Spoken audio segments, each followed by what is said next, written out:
Phelps ने 8 तारीख को रात लगभग 9:40 पर बसंतकुंज V9 के पास हुए मुठभेड़ में लॉरेंस बिश्नोई के गैंग के 2 शूटरों को पकड़ा है। बदमाशों ने पहले 5 राउंड पुलिस पर गोलियां चलाई। जवाब में स्पेशल फेल्प्स ने भी 2 राउंड गोलियां चलाई और दोनों बदमाशों को पकड़ लिया। बदमाशों के पास से 2 पिस्टल और 4 जिंदा कारतूस और क्राइम में शामिल एक मोटरसाइकिल बरामद हुई है। अपराधी की पहचान अनीस उम्र और 23 साल के रूप में हुई है, जो हरियाणा के रोहतक का रहने वाला है। दूसरा अपराधी नाबालिग है, जिसकी उम्र 15 साल बताई जा रही है। मुलजिमों को अरेस्ट किया है आकाश कासा और नितेश सिंटी। एनडीआर की टीम है, इंस्पेक्टर रामपाल, एसीपी उमेश भरतवाल और डीसीपी अमित गोयल के सुपरविजन में।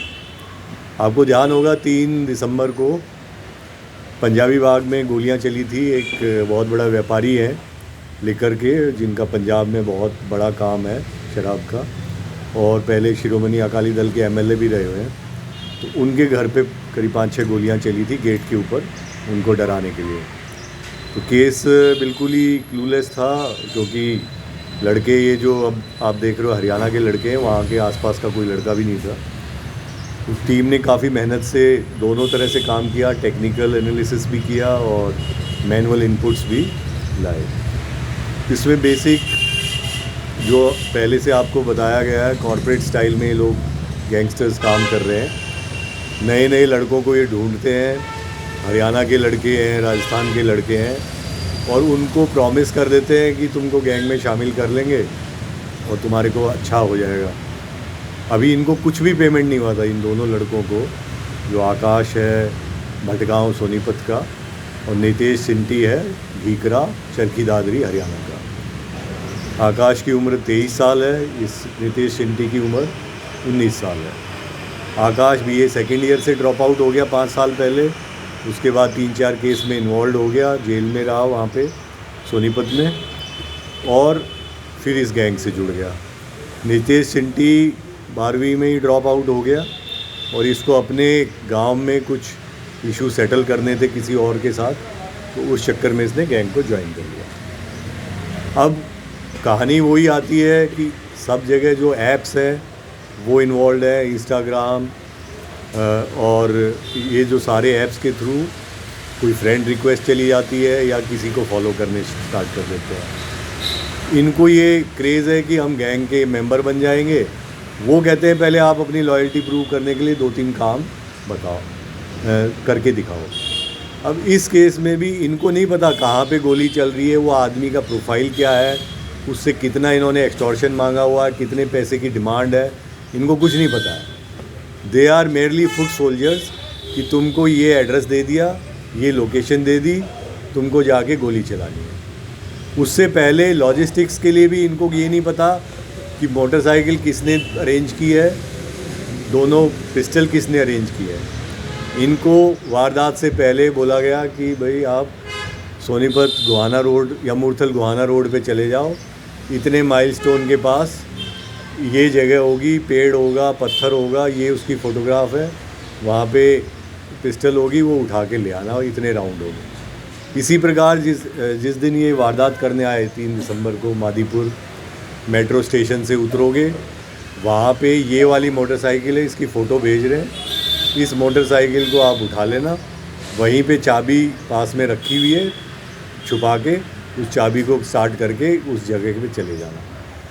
एहतियात के तौर पे इतने लेयर्स ये यूज़ कर रहे हैं कि वहाँ जाने से पहले फिर ऑटो करोगे, ऑटो से फिर बीच में चेंज करोगे, वापसी में भी वारदात के बाद 500 मीटर के बाद ऑटो को छोड़ोगे, फिर दूसरा ऑटो करोगे, फिर तीसरा ऑटो करोगे, फिर बस करोगे, फिर मेट्रो करोगे, ताकि पुलिस भी जो है CCTV फुटेज खंगालती परेशान हो जाए, लेकिन कोई सुराग ना मिले।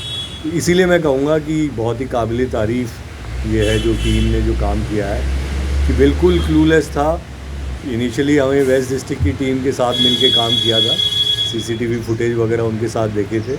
उसके लिए DCP चित्र और DCP अमित ने काफ़ी कोऑर्डिनेशन से काम किया था, लेकिन फिर वो आगे जाके डेड एंड आ जाते हैं कि क्योंकि ये इतनी बार बदलते हैं अपने मीन्स ऑफ ट्रांसपोर्ट को कि आगे जाने में मुश्किल हो जाती है।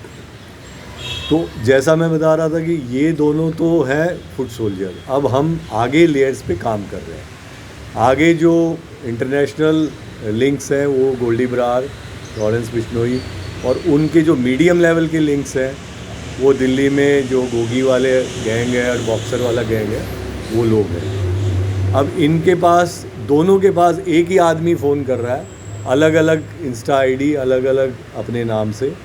किसी को कह रहा है कि मैं राधे कृष्ण बोल रहा हूँ, कहीं पे कुछ बोल रहा है, और इन दोनों को मिलवाता है। ये दोनों आपस में एक दूसरे को जानते भी नहीं हैं। वारदात से महज 2, 4, 5, 7 दिन पहले इनको मिलवाया गया, फिर ये एक जगह इनको ठहराया गया। उसके बाद जैसा बताया, लॉजिस्टिक्स अलग अलग जगह से अरेंज कराया गया। तो बहुत ही प्रोफेशनली प्लान्ड मैनर पे किया जा रहा है। और इनका जो इतिहास है, जिनके ऊपर गोली चलाई है, पंजाब में इनको ऑलरेडी इस गैंग ने टारगेट किया हुआ था। इनके जो लिकर के एस्टेब्लिशमेंट है 2 वो जला भी चुके थे, और अब इनको ये लग रहा था कि ये दिल्ली में रह रहे हैं तो सेफ़ है। वो मैसेज भेजने के लिए इन्होंने कहा, क्योंकि पंजाब वाले केसेस में शायद अभी वर्कआउट नहीं हुए थे कि पंजाब में कौन है। तो ये आकाश कस्सा जो है, इसके ऊपर 4 क्रिमिनल केस है, और पहले इसके ऊपर 307 का भी एक केस है अपने गांव का।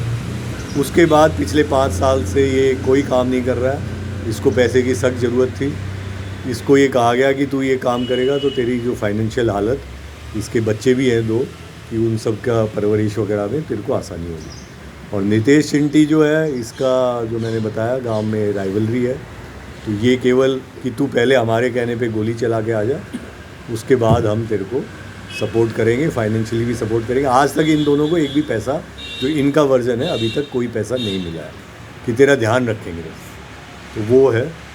बाकी इसमें हमारा प्रयास ये रहेगा आगे कि जो भी फाइनेंशियल लिंक्स है, जो आगे लॉजिस्टिक प्रोवाइडर है, उन सबको हम ट्रेस करेंगे। और इस टीम में पीछे भी इन्होंने बहुत अच्छे काम किए थे।